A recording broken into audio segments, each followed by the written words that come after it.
Good evening, everyone. Welcome to our board meeting of August the 10th, 2020 at 6 p.m., which it is, of the Danville Board of Education special called meeting. So welcome to all. Hey, board members, how are you all? Good, thank you. Good. Good, thank you. Would like to have a motion to approve the agenda, but we need to look very closely at the Booster Club agreements and under consent agenda.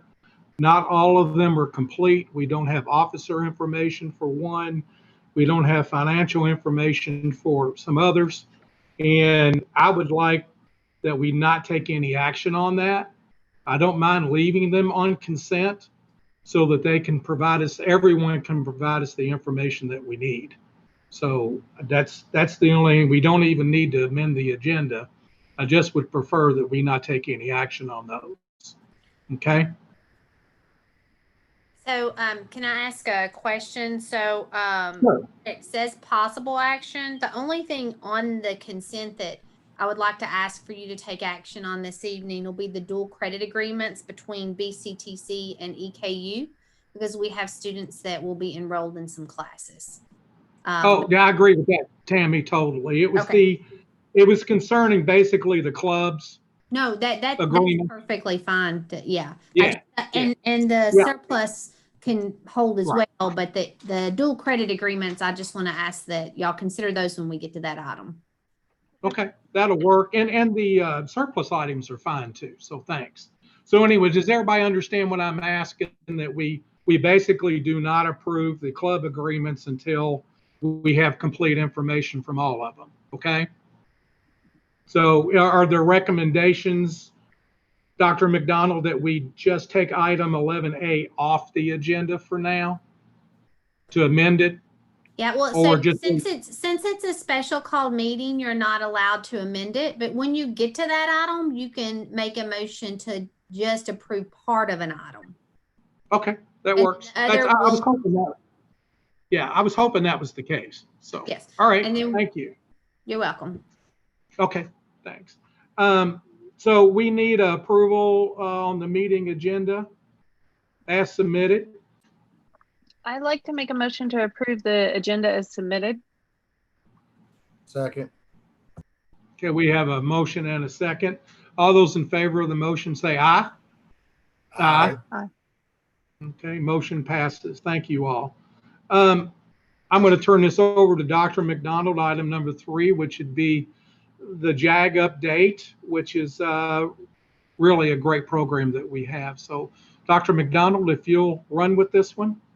Well, and I'm actually going to turn this one over very quickly. This is an amazing program that we have at the high school, and I want to give credit to where credit is due. So I'm going to ask Kyle Singleton to tell us all about the JAG program and everything he does. And I just want to say thank you to him even before he gets started, because we have a very successful program, and I think that is due to all of Mr. Singleton's hard work. So go ahead. All right, great.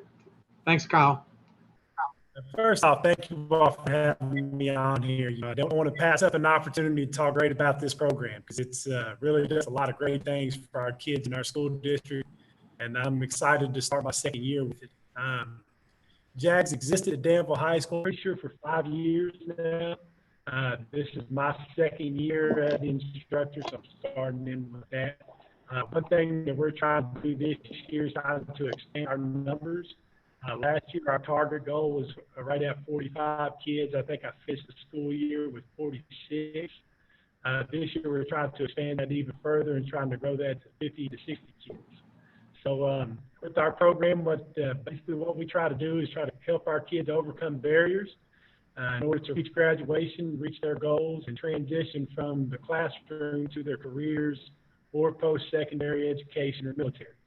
So we're just that extra support system to really try to help our kids along and just try to be in their corner to try to help them.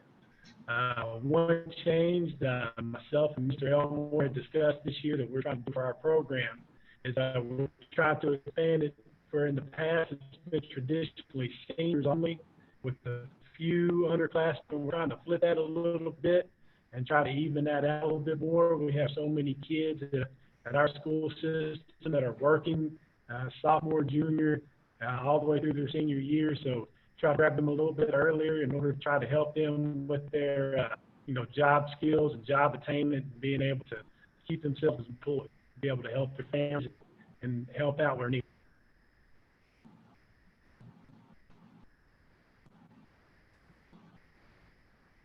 So thank you, Kyle, and I'll turn it back over to Mr. Becker, but I'm sure some board members may have some questions, but it's a great program. Okay, thank you. Yeah, and I know the board members do. One of the great things about this program has been the true involvement of the students. I mean, they're not just in there just to earn a grade. They're in there actually to learn a lot, and I attribute that a lot to Mr. Singleton. I'd like to ask, how do you keep the kids motivated? I mean, if you're working a job and you're going to school, and I did that during high school, just some days even to show up was kind of difficult at times. So, Mr. Singleton, what's your magic on that? Well, I think the big thing there is make sure you address them where they're at and try to. We do a lot focusing on self-exploration, the kids being able to learn more about themselves, whether that be through aptitude tests and things like that. And then we also try to make everything as project-based and as hands-on as we can, to where it's not just Mr. Singleton telling them about the job. Hey, if you're interested in this career, let's bring this person in to come talk about it. Or if we can, take a field trip to this place to go learn about it. So that's our big thing, is we have that kind of that flexibility to be able to bring in speakers, to bring whatever those students are interested in, to put those in front of them. And I think that kind of hands-on learning experience really kind of keeps them going and keeps the students engaged. Anybody else? Lori, do you have any questions you want to ask? Maybe I just was curious how the program's going to be affected in this online world we're going to be in for the seemingly, hopefully, short future. The key thing there, hopefully it's just for the short term.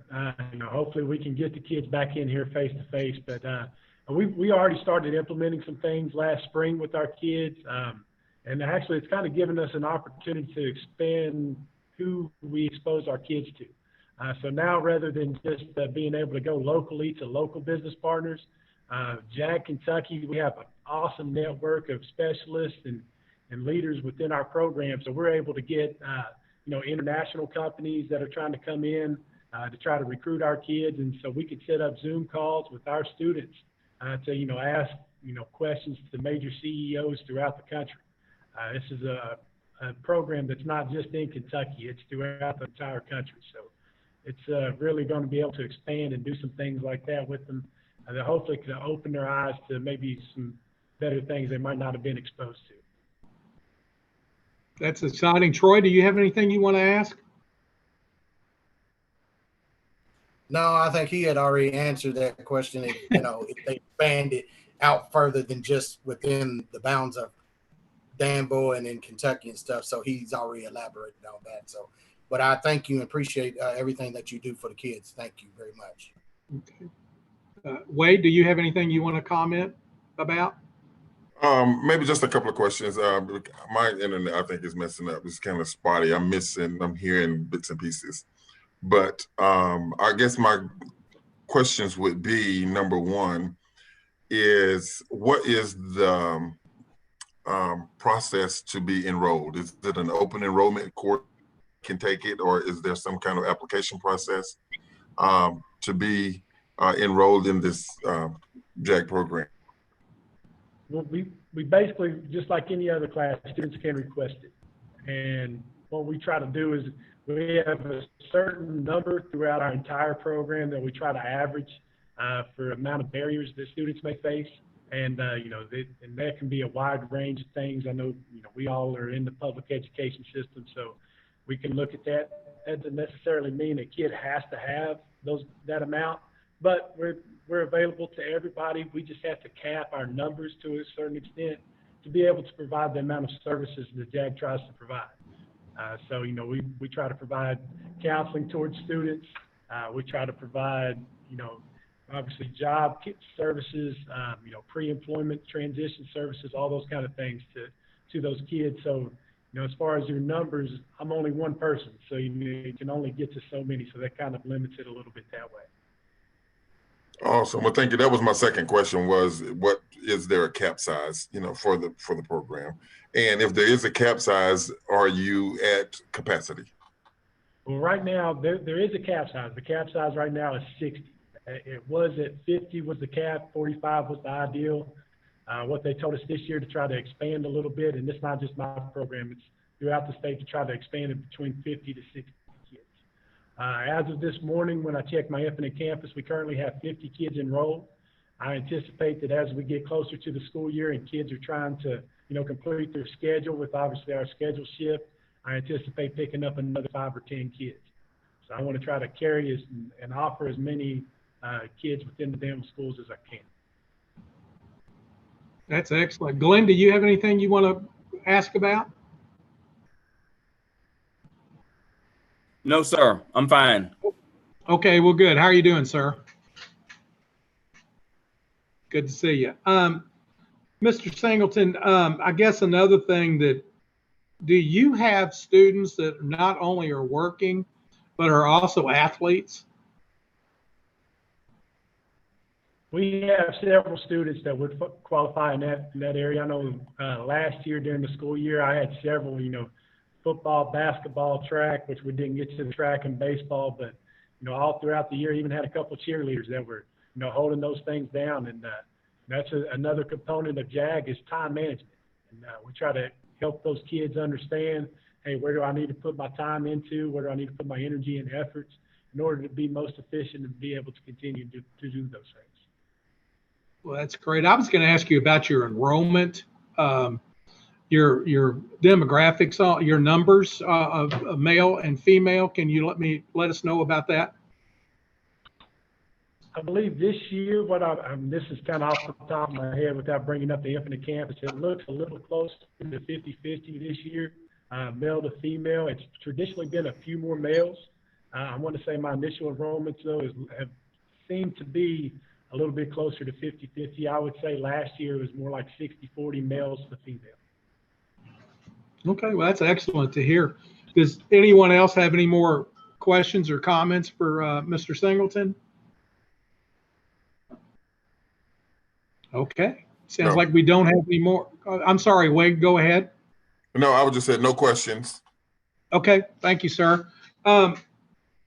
Mr. Singleton, hang in there. I know we've got another item number 4, which I know we're all excited about, the Workforce Innovation Board and JAG pilot program. And Dr. McDonald, do you want to expand on that first? Well, I actually can kick it off by asking Mr. Elmore. So this is a pilot program. I'm extremely excited about this, but I want to let Mr. Elmore discuss it. I think that all of the credit should go to Mr. Elmore and Mr. Singleton for working this out. So I'm going to ask him to speak on it. Okay, that's great, Mr. Elmore. It's all yours now. Thank you. Thank you, sir. Thank you all very much for having us here. And I'll have to pass it on to Mr. Singleton and just speak about how hard he is working to grow the program. You know, at Danville High School, we've got 55 to 60% college bound. So that leaves us about, 45 to 40%. And they may decide to go to college, the military, they may decide to go to the workforce. And so with the way he's growing the program, Tiffany Reeves at the Bluegrass Economic Development Commission wants to try a new program. They want to partner with a school in Scott County, and they want to partner with Danville High School. We're the only 2 schools that they'll partner with. And so what they want to do is they actually want to provide financial support to Danville High School. So 10 students focusing on seniors will actually be able to work through their organization with JAG Kentucky and obtain employment. And we're not talking about minimum wage jobs. They're going to work with them to try to place them in jobs that possibly could lead to work after high school. What I like about the option as well is as a student gets in a job and it doesn't really work out, they're going to provide support by communicating with the employee, with Mr. Singleton, and also the student about what might be another job they would be interested in. And the whole goal, which I really like, is for students to go to college, to go to the workforce, or to join the military. And that's what we want. We want responsible citizens. And Mr. Singleton has really jumped in when this came across. And for us, it's no financial investment. It's just the time. And up to 10 students can benefit from it. You know, this is a great partnership. If you know, Mr. Singleton's position is 50-50. And we're seeing direct benefits for the students here at Danville High School. So it's something, as soon as I saw it, I called Dr. McDonald. I said, this is something we have to do. It's another opportunity for students. I actually asked, I said, you have 10 this year. How many could it grow to? And they have plans to grow the program. And I always like to think, if we're successful with it, that we would have some good options there. And if you look at 10 seniors, you're looking at close to, you know, 10, almost 15% of our senior population. So if we grew that program, you could almost get 20% of our senior students in the future having that option. And basically, it costs the business nothing, and it costs Danville High School nothing, just besides the time and the support to help these students find success. So hopefully you can tell I'm really excited about it. Mr. Singleton, if I didn't say something, let me know, but I'm really excited. We had a conference call, and I can't sign the agreement. You all have to do that, and Dr. McDonald does. But this is one I wanted to sign right away and get in the loop on this. So really, really excited about it. Mm-hmm. One additional piece that I love, was just a favorite piece of mine, is that there's a small amount of money per student for additional support materials. So let's say we have a student that wants to work in the medical field, and they get a job maybe in a long-term care facility or the hospital. Then there's a little additional amount of money, maybe if it's for scrubs, or if we have a student that finds employment in manufacturing, it could be for steel-toed boots, you know, requirements, on-the-job requirements that the student would need help with. So there's additional support for even the materials or other things that the student might need as well. Well, and Dr. McDonald, that obviously takes care of barriers for some of our kids that couldn't come up with that money for, even if it's uniforms or whatever is going to be required. That's fantastic. Mr. Singleton, where do you see this part of the program going?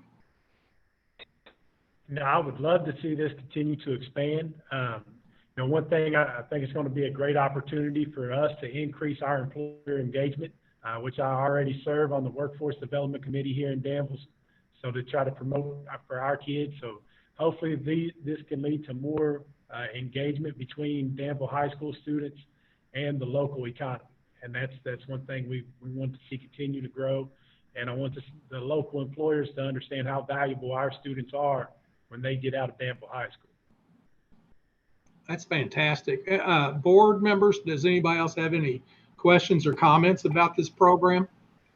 Just a quick, go ahead. Go ahead, Troy. I was wanting to know is how many minority students do you have in the program? You know, just off the top of your head there. I would say roughly right now, and just like I said, I'm just in my roster on paper, so not to be able to put somebody, you know, face to face. I would say roughly right now I'm looking at 25 to 30. I think last year it was 30 of my 46 were minority students. So.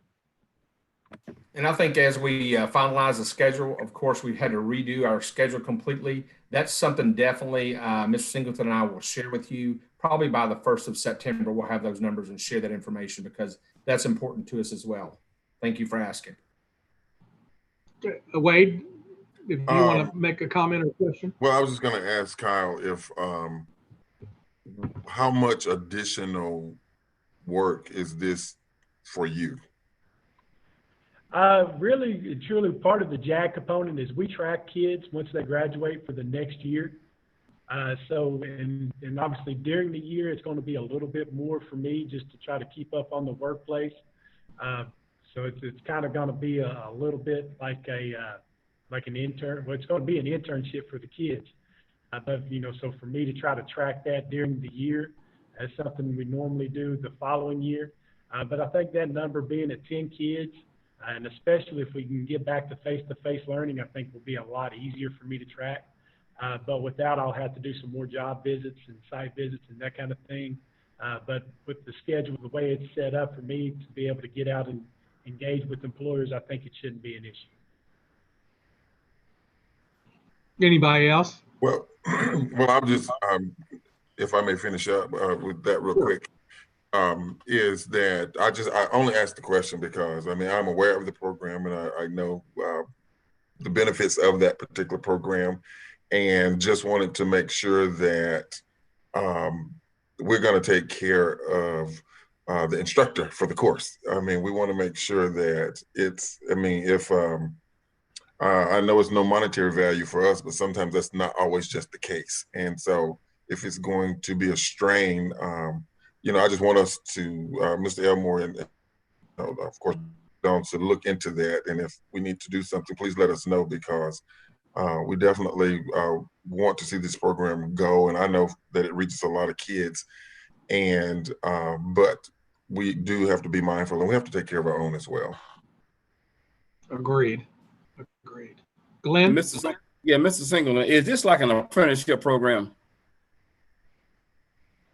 Yes, and yes and no. Like it doesn't lock them into that program, like Mr. Elmore had mentioned, but it is in that sense that it's going to be paid for, so there's nothing out of the pocket for the employer. You know, we're going to try to pay the kids what their base starting rate is wherever they get employed at, and with that, I'm there to services to try to help them along with whatever issues that they might be having within their job, as well as the team with Bluegrass Workforce Innovation Board. So I think it's kind of going to be a team effort. A lot of the services that I'll be providing are things that we provide in the JAG program anyway, just those competency-based learning strategies. So for that part of it, it's not going to be anything different as far as what I'll do instruction-wise. It might just be a little bit of additional for me, just tracking follow-up with the employer. Okay, so let me add something to it. I talked to Mr. Elmore about this today. The Airport Advisory Board last Wednesday approved a process of Eastern Kentucky University is going to have an aircraft maintenance technician program at the airport. So this time next year, it should be up and running. Went in for a $2.3 million grant to get that. And also we got some other monies coming to put that in there. So with the aerospace program that's going at Down High School right now, the students have another option of staying in the area and going to a school at Danville Airport for aircraft maintenance technicians. So that's going to happen.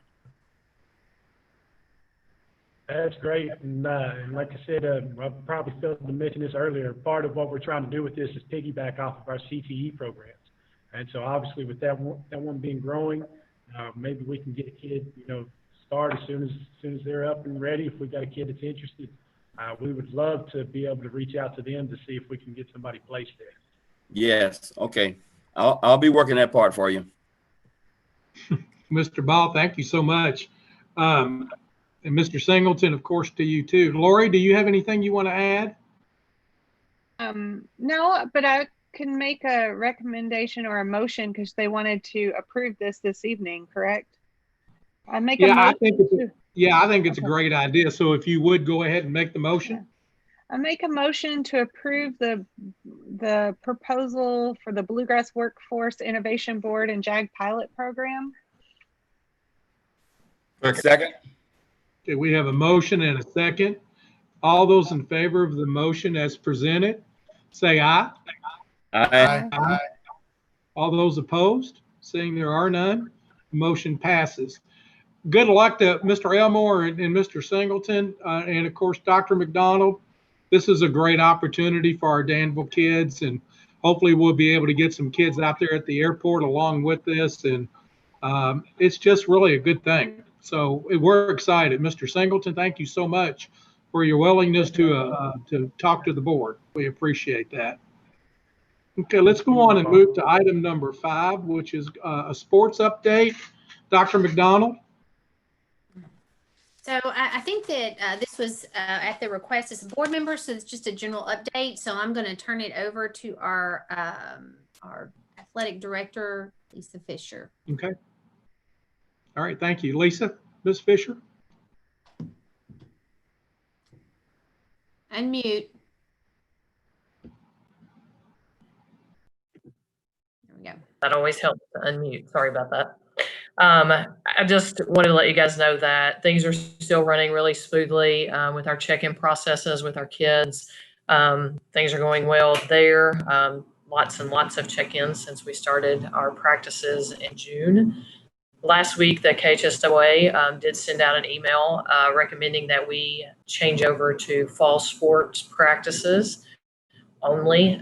So I talked with other administrators. We went and sent an email. I sent an email on Thursday recommending or asking our coaches, I just told them that we needed to change to just fall sports teams practicing at this time. So we made that change effective last Thursday. And I'm looking forward at least to the updates coming out on the 20th to kind of see where we go with our fall sport events.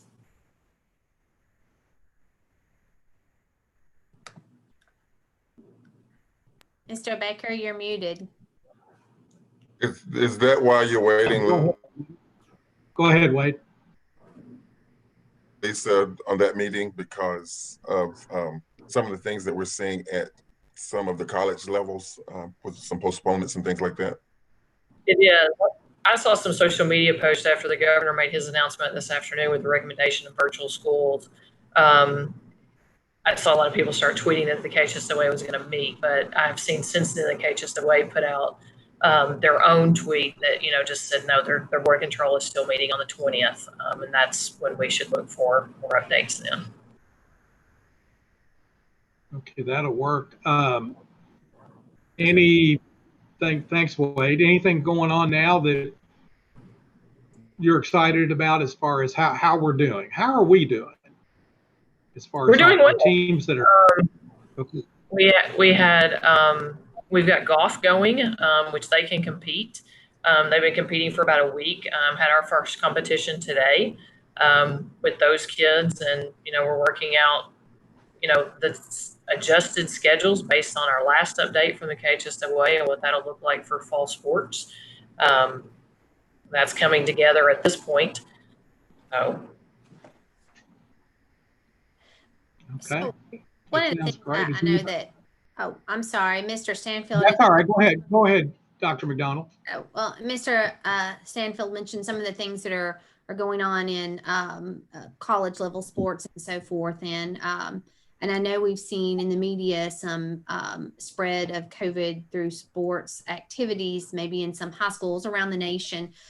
We have not been having any of those issues within our school or our practices. Our coaches and students have been doing a good job of social distancing and following the guidelines that Mrs. Fisher has set forth. I know that she monitors the check-ins that the students fill out in a Google form each day and keeps a very close eye on that. And I know Mr. Elmore has been doing that. So in saying all of that, we've been following the guidelines, our students, coaches, and very proud of that. And at this point, we've not had an issue with spread within our students and activities. However, we are seeing that in other areas. So know that we realize that that's out there and that we will continue to watch and monitor and keep a close eye on that. And then, of course, follow KHS AA guidelines, but are open to having a conversation with the board at any point if y'all, if you feel like that you need to revisit that conversation. The only question I've had a parent reach out to me about is now that we're going to be doing virtual schooling for a while, and seemingly most of the practices that I've seen have been in the evening, if that's going to continue or if they're going to try and shift more back to an after school schedule. Parents were concerned about transportation since, there's not supposed to be ride sharing and things like that.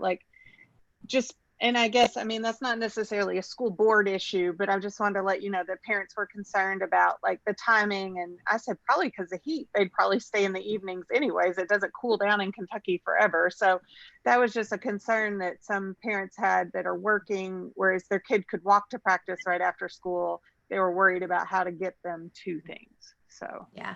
So, and I know that the transportation time might be during the day now. So a couple of things. One, since KHSAA's meeting on the 20th, that will happen before we start virtual school. Right. So there may be a decision there that takes that out of, everybody's hands and situations. But we would not have any type of practice that would be during the day when we were having our Obviously, virtual yeah. school schedule, because a lot of our coaches are our teachers and they will be working during the school day. So there would not be a conflict that would be in the evening, just like if we were having in-person school.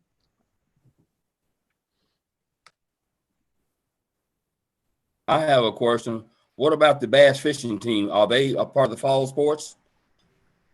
They're not. They'll start like October-ish and go. I mean, they have a long season like basketball does. Their Okay. region is not until April in the spring, so that's their postseason is in April. Okay. All right. Okay, Mr. Stanfield, can I ask you a question? I just want to ask this for interest sake, because I know you're in Jefferson County Schools. How is Jefferson County approaching the sports programs there? Mr. Becker, I'm sorry. I mean, you could have, I heard nothing that you said. I'm sorry, I'll repeat it. I'm just wondering how Jefferson County District is handling, what's their approach right now to sports? Are you able to hear Right. me? Yes, Okay. yes, sir. Right now, all they're telling us, they're continuing to follow the Kentucky High School Athletic Association recommendations at this point. Okay, well, that's really good to hear, because that's such a huge undertaking anyways. So that's good. I'm glad to hear that. Anybody else have any comments or questions?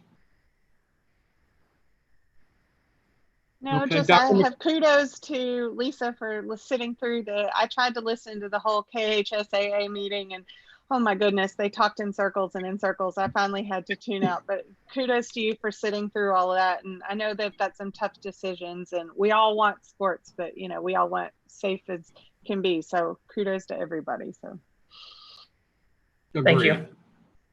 Agreed. Anybody else at this point? Yeah, Mrs. Fisher, thank you so much for all you do, and Dr. McDonald and Mr. Elmore and all the coaches that are involved and staff, and because it couldn't happen without you guys. So if you all don't have any more to comment on that, I would like to go to item number 6, which is our data security discussion. Mr. Gover. So just like any organization or institution, we have a lot of data, a lot of confidential data, student data, household data, employee financial data, social security numbers, all that good stuff. So there's a KRS out there that each year we are supposed to report to the Board of Education in a public meeting that we understand what we're supposed to do if we were to have a data breach. Thankfully, in my time here, we've never had a data breach, but if we do, there's a certain process that we have to go through.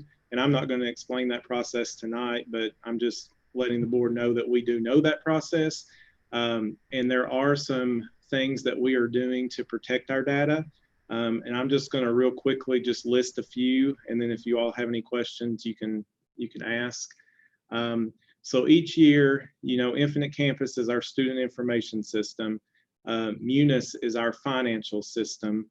And so each year we review which staff members have rights to those systems. And we make sure that, a teacher will have teacher level rights and administrator would have administrator rights. And we see, we try to let people only see the data that they actually need to see to perform their job. So we kind of do a review of that every year. If there is a need for someone to request rights, we go through the principals first, and then the principals talk to Mr. Ballard and I, and then we determine, do they need those rights? We also share some of our data as far as student names and classrooms with certain third-party systems, like NWA map testing or even Google. And so we make sure that we have user agreements with them on that they will protect our data it's KDE requirement that we have those agreements. So we have those in place as well. And if they ever were to have a data breach, they have things that they're supposed to do. Number one, notify us and so on. We also send out emails periodically to staff, reminding them to be careful and, not to click on phishing links or something to that extent, and to be cautious if they don't recognize who the sender is, just to delete the email. So we kind of do every now and then reminders for that. And one thing we're going to do this fall that we were going to do the spring, but we're moving it to the fall because of COVID, and this will affect all of you all, is we're moving to a passphrase instead of a password for our email and data accounts for all staff members and board members. So one of the things that we'll be doing in the next month or two is we'll be extending our passwords to 15 characters, because the research shows that a passphrase is harder for a hacker or somebody to crack than just a regular password. So I'll be sending information to you all and all the staff later on about that. We're also going to, and I haven't really announced this, so this will be a good announcement for tonight. We're going to turn on multi-factor authentication for our central office staff and some of our principals who may have access to more data than just, a teacher. And so what that means is when you log into a new device, you'll have to send a text to your phone or an email to make sure that it's you. So we've all done those different things, but we've not turned that on before, but we're going to be doing it soon for those staff members. So we do some other stuff too, but I just thought I'd hit the high points. Does anybody have any questions or want to know anything about our data? I know it's an exciting topic. Well, Mr. Gover, it is actually, and actually, thank you very much for all you've been able to do. And seeing we haven't had a data breach is absolutely fantastic news. I guess my major concern is 15 identifications to have now a password. I'm lucky to remember the 6 or 10 or whatever. So there'll be obviously guidance on that, on how that. And let me ask you this: I understood that may also change every 3 months. Is that correct? Well, we do. The state requires us in Munis, which is our financial system, that we have to change our passwords every 90 days. So far, the state has not given us a time period where we have to change, but it is going to move toward, I think it's 180 days, or maybe it's 360 days. I can't remember, 360 days. But from now on, we will at least once a year have to change our passwords. Okay. Anybody else have any comments or questions for Mr. Gover? No, but I think, don't we also have some sort of cyber insurance as well as part of our insurance policy? I think when that one district had it's more on the financial side, but I know after that one district, I think Jessamine County had that breach, and we double checked that we were insured, but we do have something again for that as well, right? Yes, that's accurate. We did double check on it at the time, and we had that at the time, and we confirmed that when that happened. Well, that makes sense. Anybody else on the board have any questions or comments? Just jump in. Okay. Well, we greatly appreciate all that has taken place with our data, and of course, we thank all the staff for this, and because it's not just 1 or 2 people, it takes a whole lot of folks, and we appreciate the efforts. Let's go to item number 7, which I'm sure we're going to have lots of questions and comments on: virtual learning update. Dr. McDonald, I'm going to turn that over to you. Yeah, thank you. So our staff, our administrators, and our teachers have been working very hard, really all summer to prepare us for virtual or online learning. And so I want to thank the board for being proactive and making the move to online learning early. I think we were the 4th district in the state to do that. And I'm sure most of you have seen the governor's announcement today at 4, requesting or making a recommendation to not open school in person until September 28th. And I feel like that us having that extra time has really helped us prepare for the online learning. And I know that it's helped a lot of our families prepare and make arrangements for that. So I want to say thank you to the board to start with on that. And so one of the things that I would like to do is I'm going to share my screen and I'm going to share a document that we've been working on in the district that it's a staff document. So it's not a student or parents, a staff document.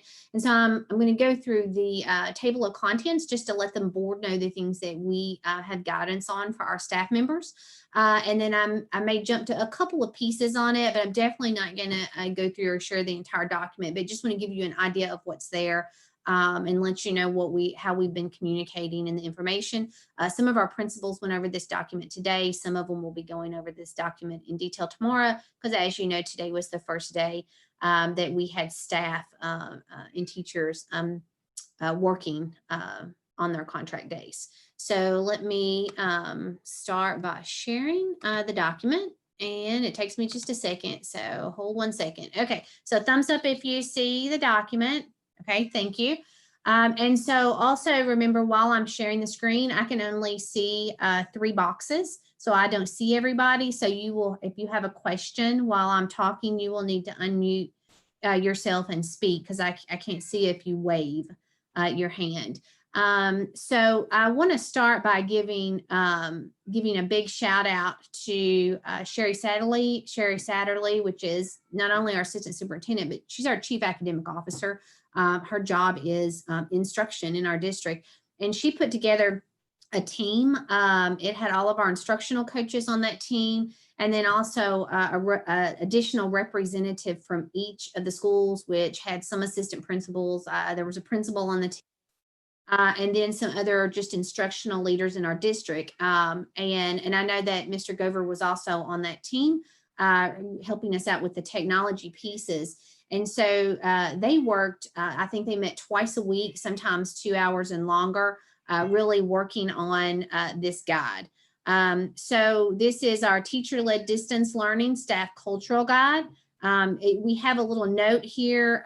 You can see that's italicized that basically says this will be a fluid document. We will update it to check back frequently, and all of our staff will have access to the document, and we will change the update date, so they'll know if it was last updated. And then we will have the very second page will be like an amendment page that will point teachers exactly to the location if there is an update, so they can find it very, very quickly if need be. And so we start off with the table of contents that gives you the information that's in the document. And so the first thing through the document is expectations for the teacher-led distance learning. And it has information in there about virtual class meetings, Screencastify, which is a way to do videos, school level communications, and then the Google site. So one of the things that Google site is just where we're collecting resources for teachers. So it's information about where they can go find these resources. And the virtual class meetings will just really kind of lay out some guidelines about what those virtual lessons would look like. And then the second section just goes deeper into that. So the virtual lessons and content, posting daily, what that looks like. It's almost like you think of as, the daily learning targets, a daily syllabus maybe for a class. And so those things will be posted early in the morning so that students could access and see what their learning targets are today before they got to their Google Meet with their teacher. And then curriculum documents and for the teachers to access and what they've been working on all summer. And then also we have a place to where we're collecting additional online resources for the teachers as well. Instructional expectations. Here you have assessing the current state standards. So, one of the first things that we'll need to do when students are back in school is really assess where they're at. We have to determine where they're at so that we know where to take students. More information on some curriculum documents that teachers have access to, their daily agendas, learning targets, assessments, formative assessments, and then summative assessments. And for anybody that's watching that's doesn't live in the education world, formative assessments can be simple. It could be very informal. It could be on a Google Meet, a teacher saying, give me a thumbs up or a thumbs down.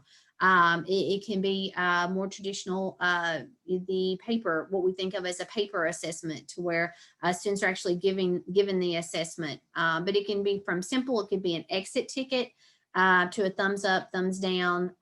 But formative is a quick kind of daily assessment on that lesson right then. A summative may be an end of a unit assessment test for students.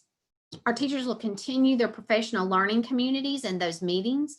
Some of those will be virtual. Some of those may be in person if it's a smaller group and they're able to social distance. And then pop-in observations for administrators. That would be virtually as well. And then we have professional expectations for teachers. Attendance on Google Meets, virtual meeting etiquette, grade reporting and how we'll handle that in a virtual world, communications with students and families, returning phone calls, holding office hours. Those sorts of things are listed in those areas. And then we will also, in this document for our teachers, it will have each school's schedule. So there is a virtual master schedule, just like we would see a master schedule if we were in in-person learning. And those, they're not listed for us to have this evening. We're still finalizing a couple of them. And so as soon as the principals have those nailed down completely, they'll be shared with staff. So I don't have them in the document to share this evening. And then we have healthy at work expectations. And so I'm actually going to go over those a little more in detail. So I'll skip discussing those right now. I'm going to scroll down to the bottom of the document and talk about those healthy at work expectations. The document then goes to kind of a welcome from myself, and then also from our Chief Academic Officer, Mrs. Satterley. And then I'm not going to go into detail. These are some of the things that I just described. The virtual class meetings, it talks about platform, frequency of the meetings, recording the meetings, and posting them in the evening, so that if our parents are not able to access the instruction during the day, everything will be posted in the evening, and parents can access those materials in the evening, and students will be counted present when they turn their work in. So they can access that in the evenings. And then here are some of the other things that we talked about: posting daily lessons, frequency, the platform that would be used. One thing that I think most everyone knows, we've communicated it, but if not, we will be very consistent. All of our virtual meetings and lessons will be in Google Meet. And then we will be using Google Classroom for our second graders to our 12th graders, and we'll be using a platform called Seesaw for our preschool, kindergarten, and first grade, because it is more user-friendly for that age student. Very easy. Hey, Tammy? Yes. Dr. McDonald, before you go, keep going, can I just jump in real quick with the question? Yes, absolutely. I hate to, but I just, because I'm gonna forget if I don't.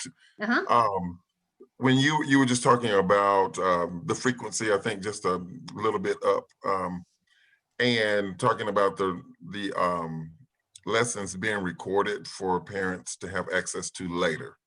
Yes. So yes. just so that I'm correct. So does that mean that the teacher will be teaching, say, from 8 to 3:15 or 3:30, and then once that parent gets home, they won't have access to any instruction, any instructors? So are we saying that kids are going to be on the computer from 8 o'clock to 3 o'clock?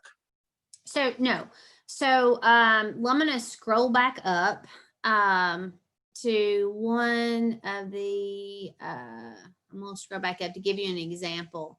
Okay, so here we have frequency. So kindergarten, 5th grade will meet twice per day for 20 to 30 minutes for each meeting.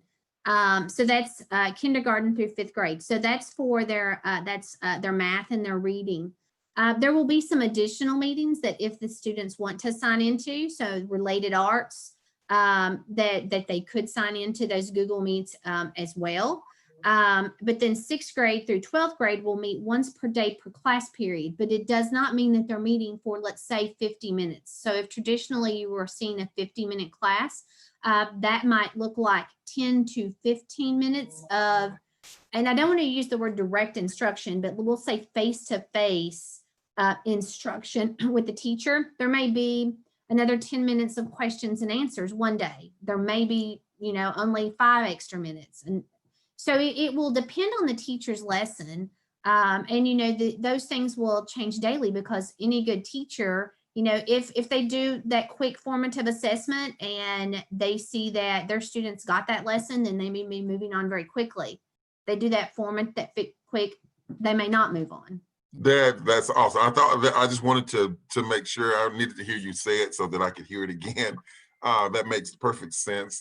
So basically, looks like we just followed some of the state guidelines because I see that as synchronous, and then we'll have some asynchronous time as well for those students to kind of have that own brain time and work at their pace and be able to catch up. And those parents can also assist when they get home from work that evening. And so Yes. I like that. So thank you very much for that clarification. Yeah, absolutely. And there'll be some other areas that will have optional videos if students want to watch during the day or in the evening.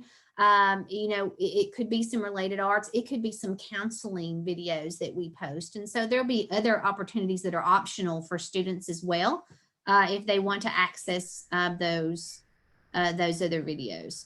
And so here's the healthy at work expectations. I'll go into just a little bit more in detail.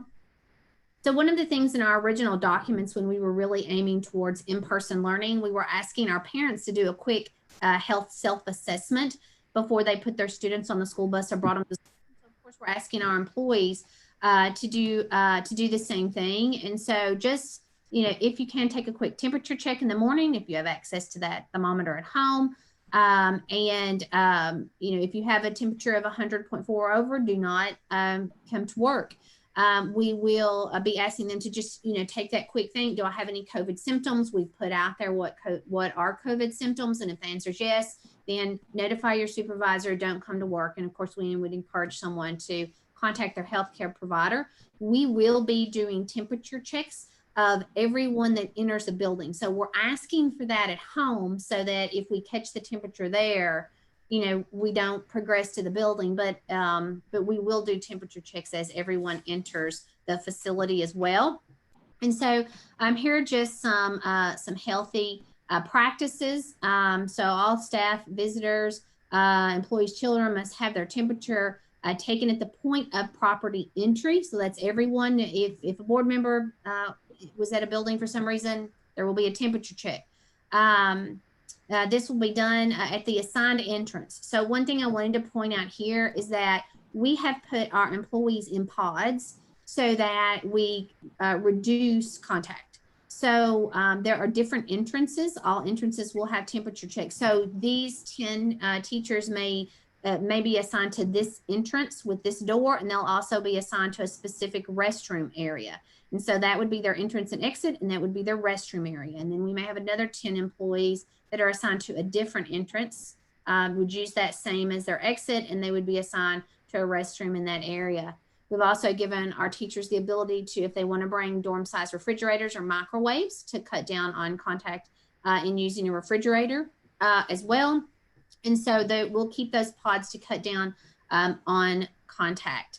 And so this just goes through the temperature check.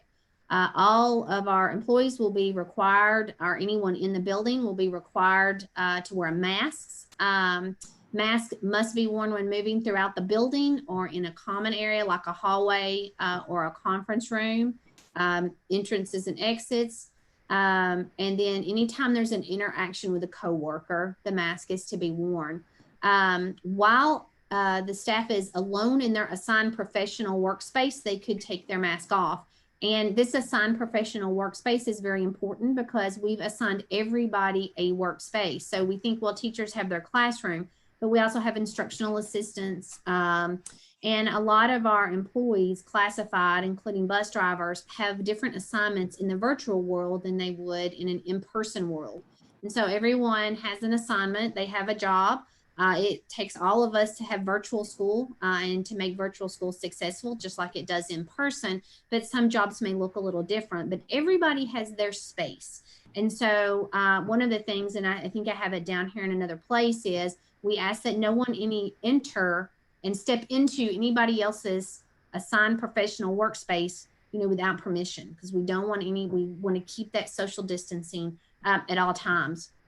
Hand washing, of course, practiced often. The district's providing each room with a spray bottle, paper towels that can be used to clean the surface in between the custodial staff being in the building. We have increased cleaning of our high touch areas during the day, and we are doing deep disinfecting in our buildings each evening as well. When touching shared surfaces like a microwave, refrigerator, or a copy machine, we ask that the employee wash their hands or use hand sanitizer before and after touching that shared piece of equipment. Like I said, we're giving permission and hoping that teachers may have access to their own refrigerator and microwave, and then we would cut down on that as well. Water fountains are used to refill bottles only. They're not to be used for drinking. That'll be very clear. That was a plan when we were going to be in person, and I'm sure that will continue for most of the school year with students when we can return to in person. We're going to reduce the use of the teacher's lounge as much as possible. Staff can bring the appliances. I've already stated that. Cafeteria schedule, teachers will be and classified able to have a lunch from our cafeteria. We're still working on the schedule for pickup for parents. And when we nail that down, then we will work with the teachers. They'll be able to order a lunch if they would like to. They'll be able to order that lunch from the cafeteria if they choose, and we will make sure that it is in those buildings for them. And I've already mentioned that staff members will be in the pod, use the same entrance and exit. We'll practice social distancing at all times. Talked about the professional space assignment and that we ask that other individuals do not enter someone else's personal workspace. Group sizes are limited to no more than 10 people when in a group. And this could be for maybe a PLC. When a group of masks will be worn and a distance of 6 feet will be maintained. All large group meetings and staff activities will be taking place virtually. So for example, even though the majority of our staff is working in the central office, we still meet on Zoom if we have over 2 or 3 staff members that need to meet, even though we're in the same building. So we have our resources at hand. And can get our work done with having those resources there. Having reliable internet access is very important, and really having that focus in your work zone I think is really important. But we're going to follow these guidelines to make sure that we are still protecting our staff. And then of course access to common areas are limited so that we can maximize that social distancing, and we ask that teachers not eat lunch together because you have to take your mask off in order to eat lunch. So those are some of the guidelines that we are working on to protect our staff and make sure that we have a really strong working environment. I knew that, and I'm going to go ahead and open up kind of I guess that one of the questions in the room is that, why are we asking our staff to work in the buildings? So I think to have the most successful online experience for our students, our teachers working in the building is very important. We have reliable internet connectivity in all of our buildings. We have multiple resources in the classroom. You have your boards and all of your equipment for videoing those lessons in the classroom. It's a distraction-free zone in a classroom as well. And I think that we can provide a more equitable educational experience to our students from a centralized location. One of the things that I did in running numbers was looking at the capacity of our buildings. And I'm not talking per square footage. I actually took our average students that are enrolled, and I took a low number 3 of our buildings are not anywhere near capacity. So the percentage I'm going to give you would be much lower if I actually had pulled from our facilities document and used numbers for capacity of our buildings. But I just pulled enrollment number for our students because we're not at anywhere near capacity in 3 of our buildings, and we're still under capacity in that 4th building. But anyway, took the total number of employees. If everyone was at work that day, if all positions were filled, and we haven't filled all of our positions currently. And so the capacity of our buildings, Hogsett would be at 18% capacity. Tolliver would be at 13% capacity, Bate would be at 12% capacity, and DHS would be at 10% capacity. So one advantage that we have over other businesses that may have their employees working in the buildings is that we have a very large amount of space to where we can spread out our employees, put all of their tools and their resources at their fingertips, and allow them to be able to do their jobs and still be safe and social distance. I also had a quick call with our 4 principals this afternoon about 4:15 and asked them how their days went with having all of their staff in their buildings and how did the social distancing do. And they all were very complimentary of their staff members. Said everybody was just, working diligently, excited to be back in their classrooms. And it said it went well in following everything I just talked about with the pods, one entrance, exit, those sorts of things. So kudos to our staff for doing all of that. And the principals felt like they thought that we would be more successful with our faculty in the buildings. One last thing that I will say is there are going to be some of our staff members that are in a high-risk category or they have unique situations. And we are taking that into consideration on a case-by-case basis. We have had a few requests, and we are making accommodations when needed for staff members. So I'd be glad to take questions. Anything I didn't cover? Mr. Baker, I think you're muted. Got it. That was a great report, and it definitely has let me know that things are on track for great things. So anybody else on the board have any comments or questions for Dr. McDonald? No, I appreciate all the protocols that are being put in place. I mean, they seem so complex, but that's the world we're in right now. And I'd rather err on the safe side. And, I think just hopefully, as we move through things that, people adhere to them. I mean, we're adults, we can do these things. But if, like you said, there are some staff members that have concerns, should they go to their principal directly, if they have trouble, scheduling issues or, something, I don't know, they should ask their principal, correct? That's where we should well, send them. and of course, and I'll start by saying, well, it depends on their situation. Right. So if they start with their principal will direct them to the HR department or myself, Okay. if that's the second step. But like when you started giving examples, I think the answer would have been different on 2 different examples that we talked about. True.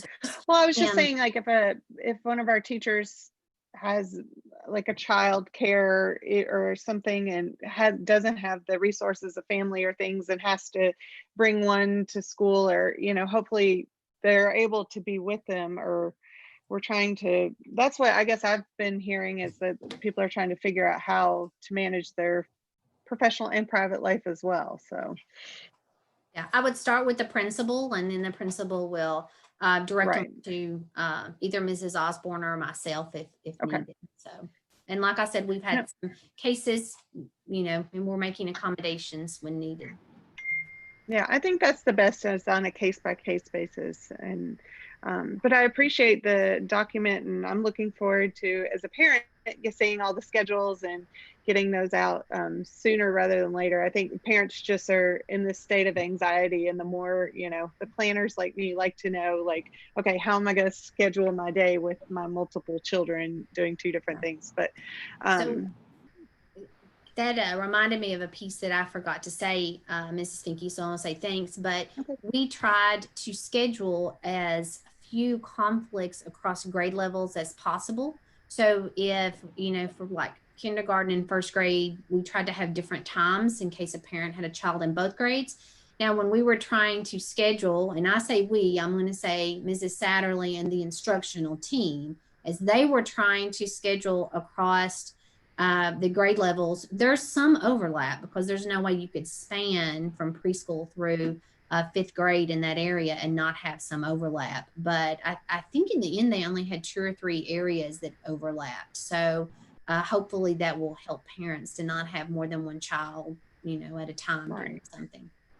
And I think I saw, or I heard from the elementary principal or Mrs.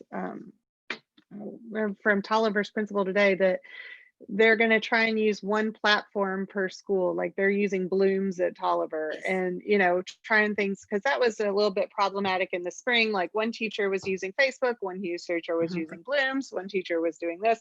So I really like that we're being much more organized and have had time to do that. So it's very much appreciated.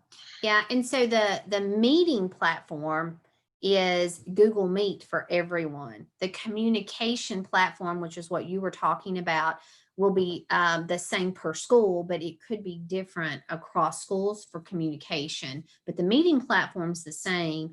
And then the place where students log in to get all of their information, that's where you have Seesaw at pre-K 1 and you have Google Classroom at 212. So we tried to be as consistent as possible with each of those areas.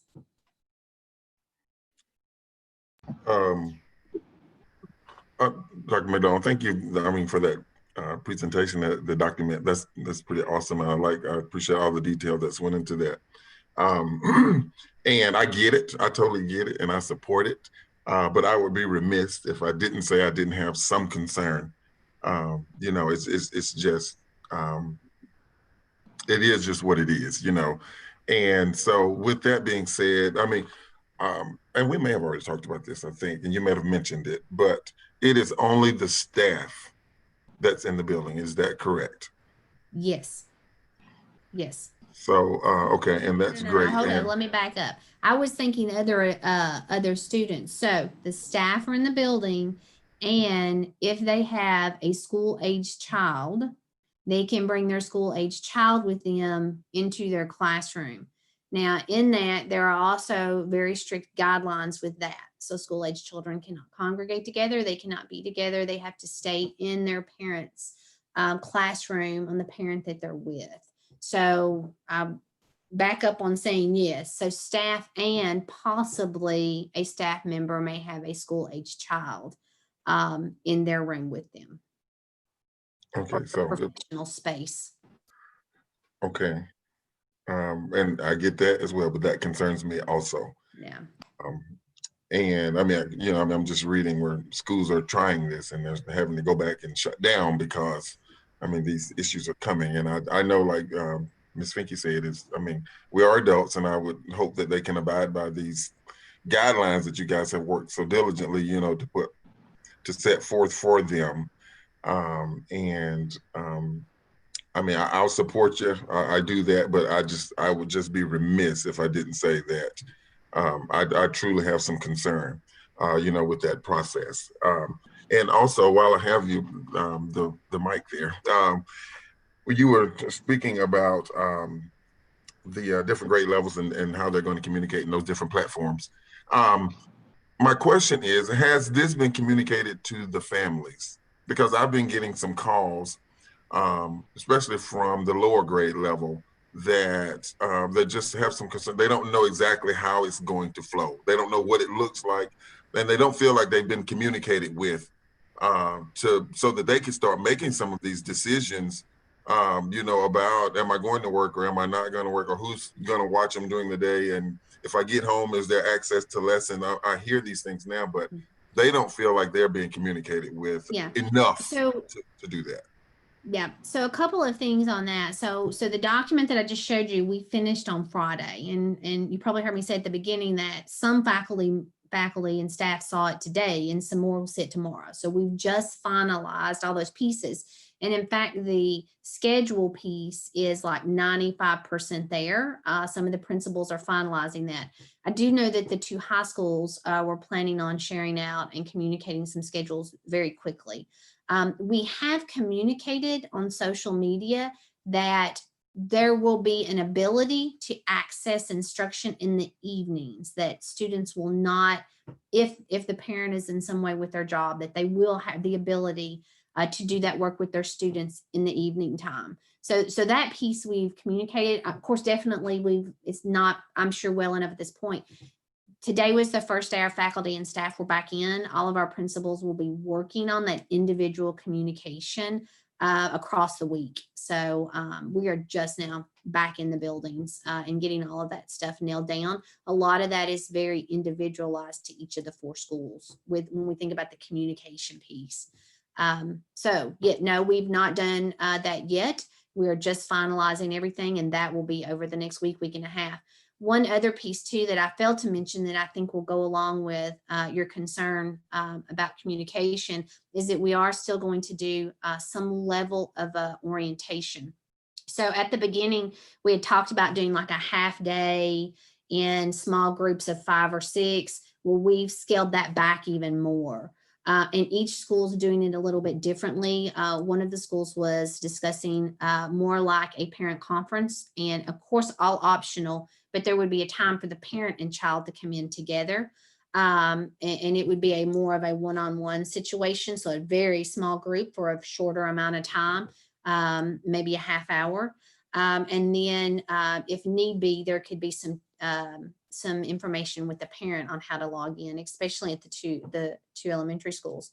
And then the 2 upper schools were discussing an orientation that might look like a very small group of students, 4 or 5, that would be in a classroom. And then if they have 6 teachers, those 5, 6, 7 teachers would walk through the classroom and give them the information they need. So they not through the classroom, but walk into the front and then walk out. So there's very little contact. It would be a small group that would be spread out in the classroom, all optional, but so we scaled it back from what we originally talked about. We have communicated with KDE, even on the call that I was on today. It was said that small group orientation was understandable. And as long as the duration was not long and it was very small groups, that it was appropriate to do that, because students do need to see that face-to-face with the teacher and pick up technology devices and those sorts of things. So just to let you know, it's scaled back, but we are still planning to have that. I also would like to add, Mr. Stanfield, I still, continue to have those concerns as well. And if I see cases that are increasing in Boyle County, if we see that we have some staff members, if anything changes in any way, and we start to see increases just even in Danville city limits, then we may flip the switch and have our buildings closed. So I'm with you. I'm watching it very closely, and I'm concerned daily. So we will keep a very close eye on that, and we will make a change there if we need to. While we're not seeing a quick increase in our community, we're going to try to get started with our staff in person. Thank you very much. Okay, anybody else have some questions or comments for Dr. McDonald? One other thing is I just want to make sure that when we're doing these orientations and things like that, our students we talked about would still have access to maybe like the counselor or the guidance counselor or something like that, that's included, that those parents know those resources are still available to them, be it, your high school, guidance counselor or something, or mental health, that, that those things are still available. And that they Absolutely. Parents know. Yeah, absolutely. Dr. McDonald, can I ask on that same idea of wanting to ensure that our students will definitely have any communication with about any kind of mental health issues, but I do know some of the big concerns are is that, when you don't see somebody, you tend to maybe not keep in mind maybe what their family reality is. And I'm just wanting to make sure how the family resource centers are being included and maybe what some of their plans might be. Just because they're not in the building doesn't mean that some of our kids will, the need and help just doesn't go away. It still exists. And that's one thing I am very concerned about, is making sure that not only academically we're taking care of our students, but also what the welfare for them. So do you have any thoughts on that? Yeah, now our Family Resource Center, they've not stopped since this started. If we had to like give the grand prize to someone, it needs to be, well, of course we could go on with custodians and food service and so forth, but our Family Resource Center, they've just not stopped this entire time. And they could, and maybe we can bring them on the next work session to give an update on some of their work. But I know that they have put themselves out there and at risk more than anybody, because they're still going to some homes that it may be standing in the yard, but I do know that they're still making trips to homes. I know that, they've reached out to those families. I don't want to go into detail, but the stuff that they're doing is courageous. It's amazing. And they're true heroes. Well, and I think that, and it's obvious, our folks that have been involved in the welfare of our kids, like you said, are just outstanding folks. I just want to make sure that we also convey, either as a district or as the family resource centers, there have been organizations throughout the year that either donate items or they donate monies. And I know I don't think anybody should be shy about contacting that group that annually or twice a year gives to the Family Resource Center, because we can't forgive that or forget that. Yeah, absolutely. And we've had quite a few donations for the start of the school year, more so than we normally do at the start of the school year. And I have that list compiled, and I'm going to continue to compile it.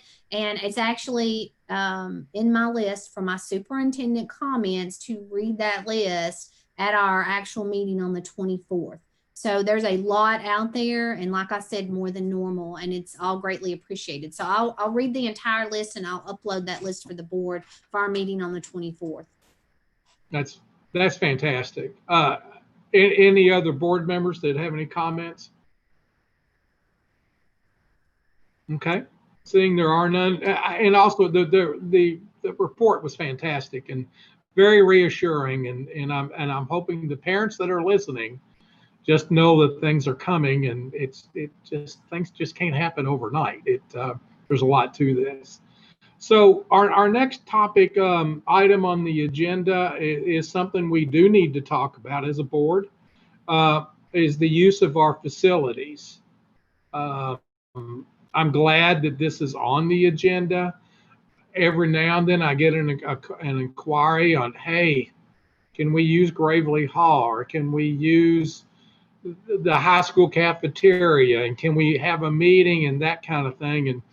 And as I know, and I think the board entirely knows, that all of our facilities are basically shut down to the public, and we're only using our facilities for our use only as far as the district. So Dr. McDonald, if you want to expound on that, I think we need to talk about it.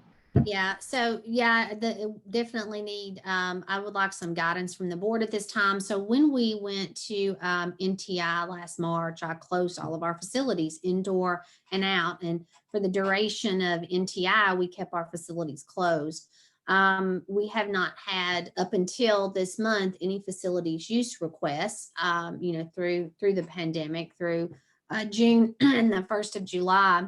And of course, we opened our building, back up to employees and back up to our student athletes, of course, under the KHS AA guidelines. But we, so as at the time of the posting of this agenda, I had received one facilities use, but it was incomplete.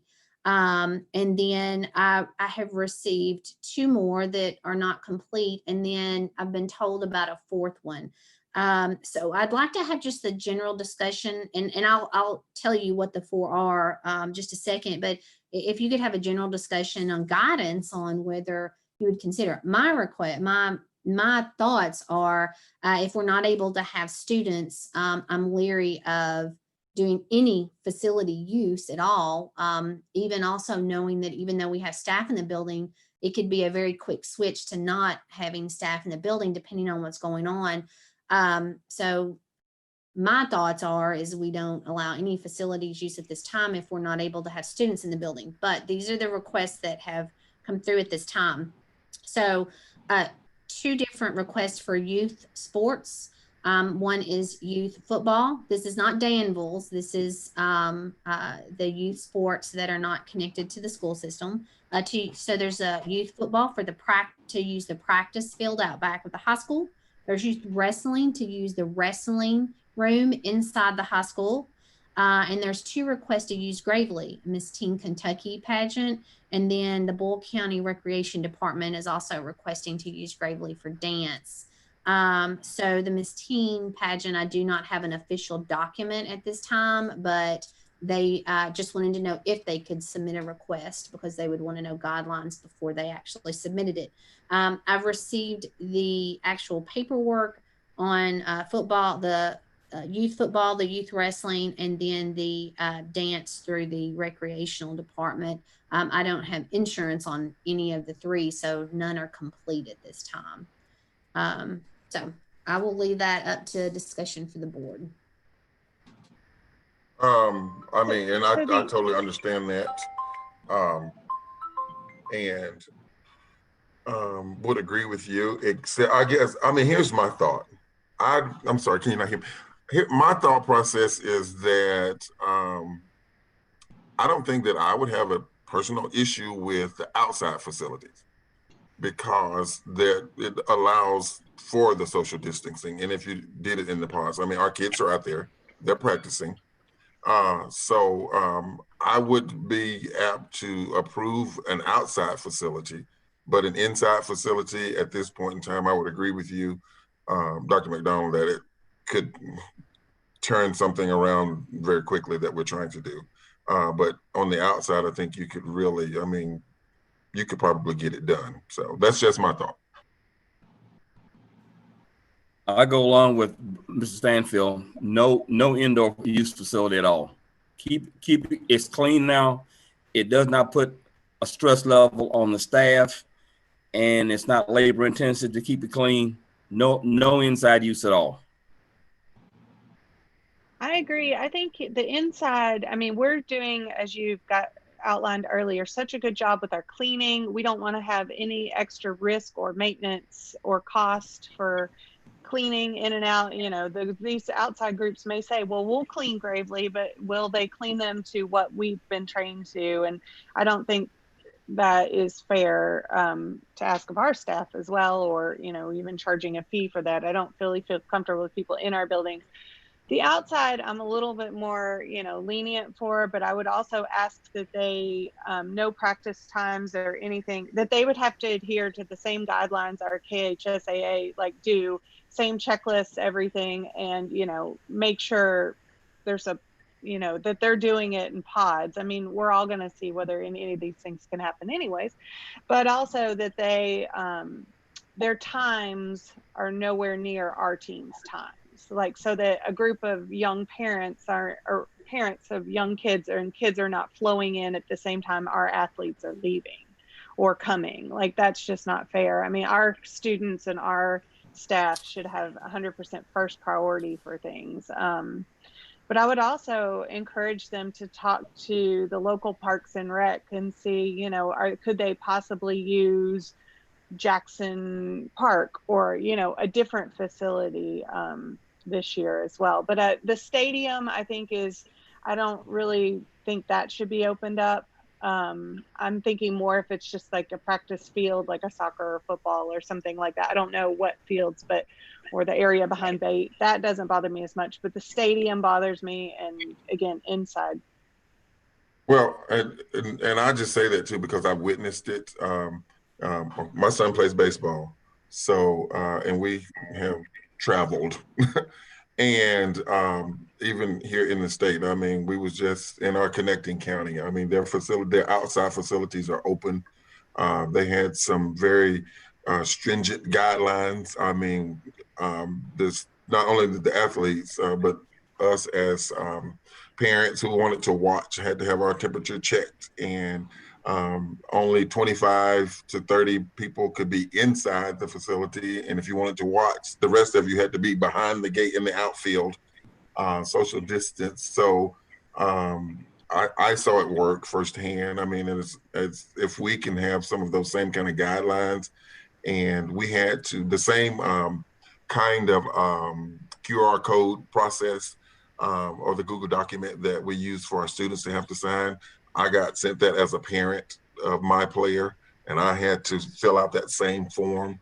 And they had my name on a little list when I got there. And so it was, I just think it's doable. And so that's the only reason I thought I could speak on that, is because that I've been around it. Yeah. So I guess then what I need to know from the board, if you make that distinction, yes, that we will hear a request on an outside facility, but not hear a request on the inside, then I will only bring to the board, because this is a complete board decision. I will bring to the board requests for outside facilities only at this time.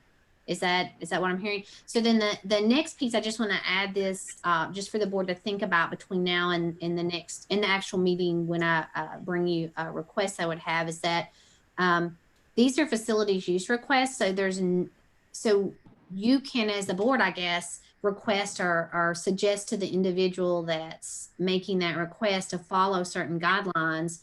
But this is an entirely separate, entity, organization from our school district. So all we can do is say a request and please do these things. There's no way that we would be able to monitor or make sure. It would just be you suggesting to the group to do any of these things y'all talked about. Well, and to bring up just that subject of this is that our facilities request forms have nothing on there concerning guidelines and concerning that these folks have got to be self-sufficient.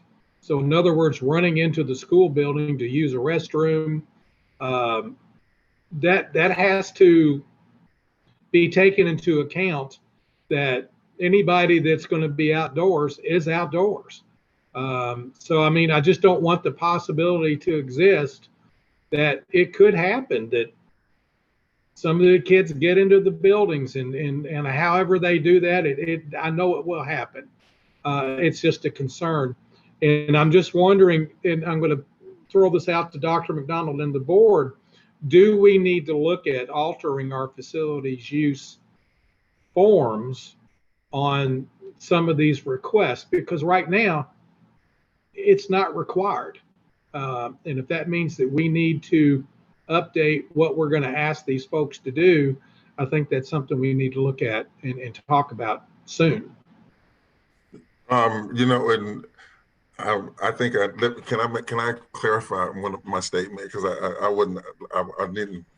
don't think I was correct. I left out a key component for this outside. Okay, sure. Go ahead.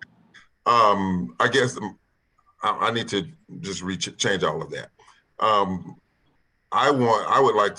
wouldn't mind it being open if the request came from a staff member. I guess that's what I needed to say, because like what Dr. McDonald said, because if they're not abiding by, I want us to be able to say, then it's shut down. So, I mean, if one of our family members come to us and then they want to be able to use an outside facility for a function, then I will feel more comfortable that we would have more control over that at that point. So if we can't have a school or one of our staff members coming forward and saying that, I'm requesting this process, and so that we can go over those guidelines with them to make sure that they understand that whatever we set forth, and if it's not abided by, then we would expect that it would be shut down. Okay, is anybody else? Thank you, Wade. I think that's a great point of I clarification. think that's a great point. Yeah.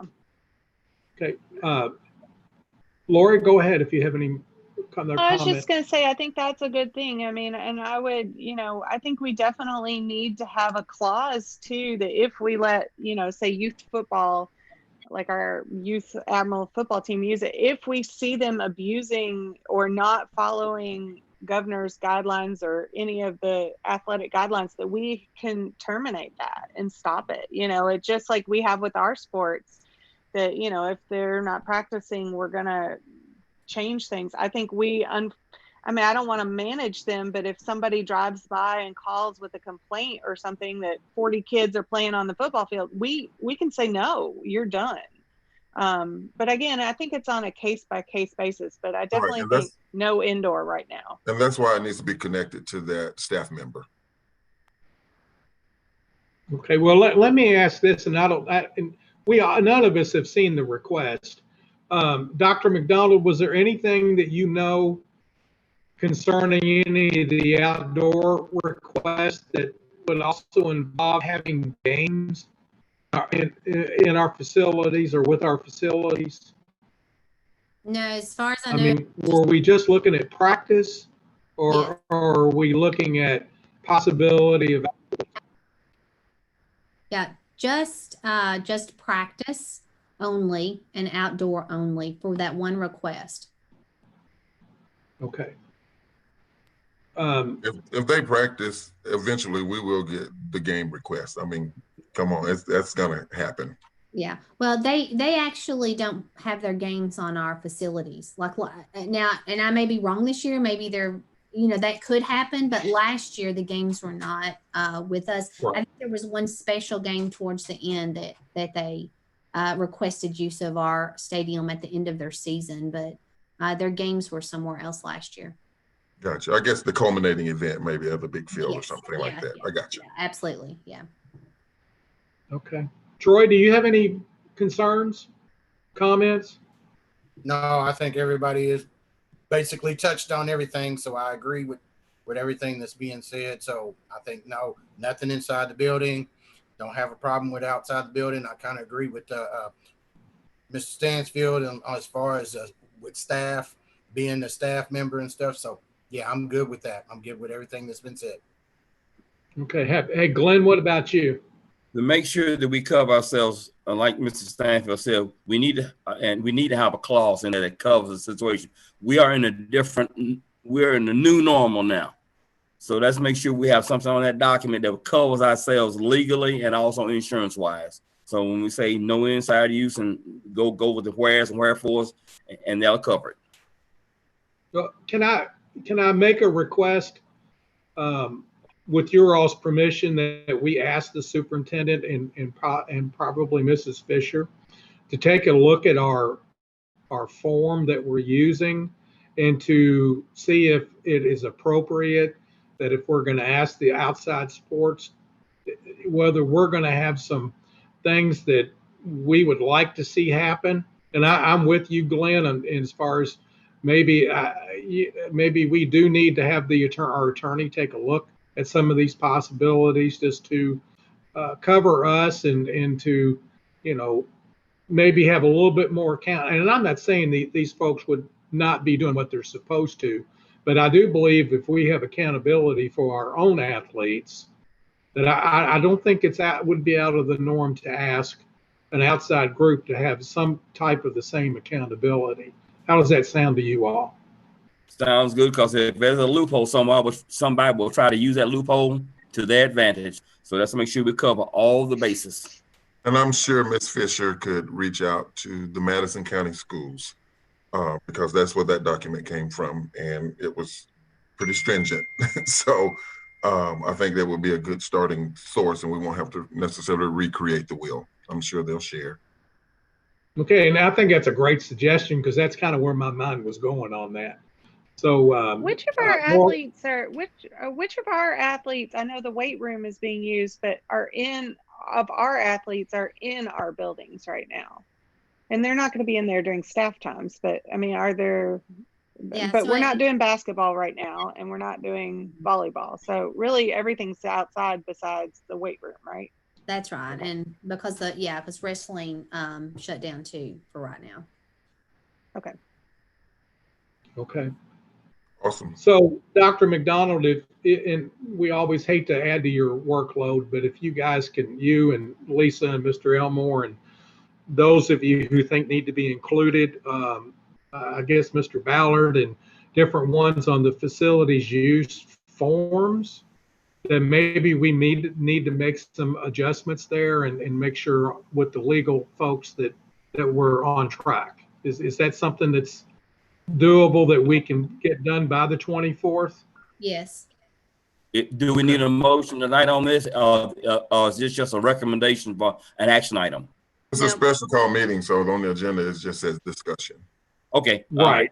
Gotcha. Exactly. Gotcha. And we can segue to Dr. McDonald taking a look at the forms and that kind of thing. So that's great. So does anybody else have any questions or comments about the use of facilities at this point? Okay. No. Seeing there are none. Item number 9, we have 2 leave of absence requests. I think you all probably read the what the requests are. Dr. McDonald, I think you would prefer that we do take action on these tonight. Yes, please. Okay. I So make a I would motion like to approve. Oh, go sorry. ahead, Laura. I make a No, motion go to ahead. approve the leave of absences as proposed. Okay, I'll second. So we do have 2 leave of absent requests that have been submitted to the board. We have a motion and a second. All those in favor of the motion say aye. Aye. All those opposed, motion carries. Thank you all very much. Let's go to item 10, Title IX Policy Procedure Revision, Possible Action. Dr. McDonald, the only thing I want to say on this, and I've read these, is that one seems to be an actual policy and the other one seems to be a procedure. And I'm not sure that we can vote on the policy because we've only had one reading. I'm going to let Mrs. Osborne speak to this, but we actually can in this one situation. So, Mrs. Osborne.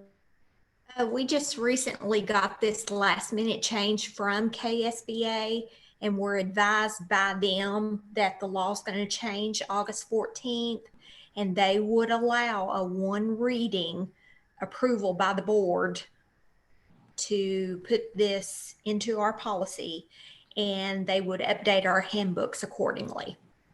Okay, I'm just glad that you had that clarified because, we're policy driven and we want to make sure that we're doing this correctly. So I did get to read both and I'm okay with approving. I just wanted to make sure that we were on the right track. So I appreciate that.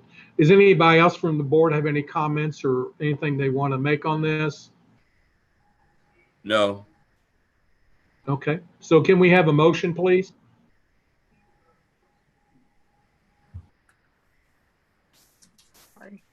I'm not paying attention. I make a motion that we approve the Title IX Policy Procedure Revision as presented. Okay, we need a second, please. Okay, we have a motion and a second to approve the Title IX Policy Procedure Revision as submitted. All those in favor of the motion say aye. Aye. Aye. All those opposed, motion carries. Thank you all. On the consent agenda items, I did have some concerns.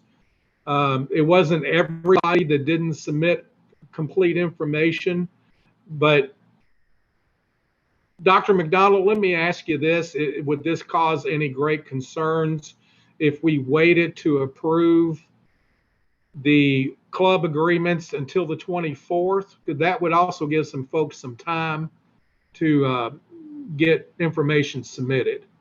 Yeah. So it has not been brought to my attention that those needed to be approved this evening. So Okay. no, as far as I know, it should be fine to wait. Okay. Yeah, I just think that, some have submitted complete documentation and some have not. And I just really encourage those who, we need them to do all this. So I think giving them an extra few days, the 24th, I'm hoping we can make sure that they're, and I have no problem in putting them on the agenda for the next meeting. I just don't think we need to be approving 11A at this point. Okay, I'm good with that, Mr. Becker. All right, thanks, Wade. And also the two other items, 11B and 11C, which there is importance that we go on and get these things approved. The reading book surplus things, and then also the dual credit. We need to get those in place. Troy, what do you think? Yeah, I'll go ahead and make a motion that we approve of the consent agenda items 11B and items 11C without discussion. Second. Okay, we have a motion and a second to approve items 11B and 11C. All those in favor of the motion say aye. Aye. Aye. All those opposed, seeing there are none, the motion carries. Thank you all very much. And we are now at item 12, which is adjournment. Make a motion to adjourn. Oh, man. Everybody just go home. I will I'll let you wait. I yield to my board member, Ms. Finke. I'll have plenty more time. I'd like to make a motion to adjourn this lovely Zoom meeting. Okay, and I will second that. Go ahead, Steve. Thank you very much. I don't get to do that very often. All those in favor of the motion as submitted, say aye. Aye. And anybody opposed? Seeing there are none, motion carries. Thank you all. That was a very good meeting. Everybody drive safe. Thank you, Dr. McDonough. Thank you, Teresa. Thank you, board. Thank you, everybody.